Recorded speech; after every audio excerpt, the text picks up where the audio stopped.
నాగార్జున నాగ చైతన్యతో సమంత ఒకే సినిమాలో కనిపించబోతోంది. King 100 crazy update ఇచ్చేసిన Nagarjuna Shirdi Saibaba సన్నిధిలోనే secret reveal చేసేశారు. కింగ్ 100 అక్కినేని ఫ్యామిలీతో సమంత కూడా కనిపించబోతోంది. అక్కినేని ఫ్యామిలీకి దూరమైన సమంత తన కెరియర్ విషయంలో ఎలాంటి వెనకడుగు కూడా వేయదు. అలాంటిది కింగ్ అడిగితే కాదంటుందా? అలా నాగార్జున డైరెక్టర్ కార్తిక్ కలిసి సమంతని మూవీ కోసం అడగ్గా వెంటనే ఓకే చేసిందట.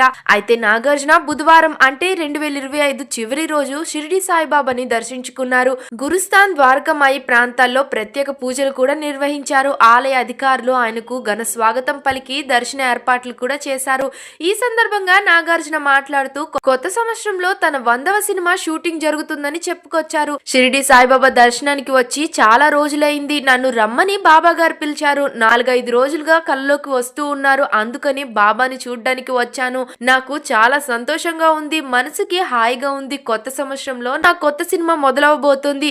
అది నా 100వ సినిమా. నేను ఎంతో ఎక్సైటెడ్ గా ఉన్నాను. అది నా బిగ్ మైల్ స్టోన్ మూవీ అంటూ నన్ను అభిమానించే వాళ్ళందరికీ గుర్తుండిపోతుంది. 2026 లో స్టార్ట్ అవుతుంది అని నాగార్జున చెప్పుకొచ్చారు.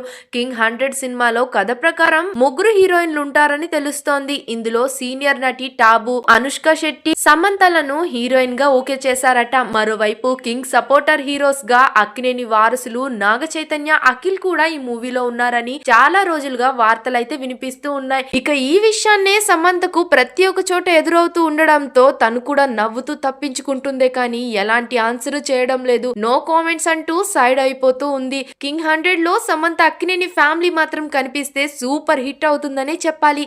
ఆల్రెడీ సమంత కూడా మా ఇంటి బంగారం మూవీ షూటింగ్స్ లో చాలా బిజీగా కనబడుతోంది. మా ఇంటి బంగారం యాక్షన్ మూవీ కావడంతో సమంత వర్కౌట్స్ అంటూ చాలా బిజీగా కనిపిస్తూ ఉంది. ఇక కింగ్ 100 మూవీ అప్డేట్ వచ్చే వరకు మనం వెయిట్ చేయాల్సి ఉంది.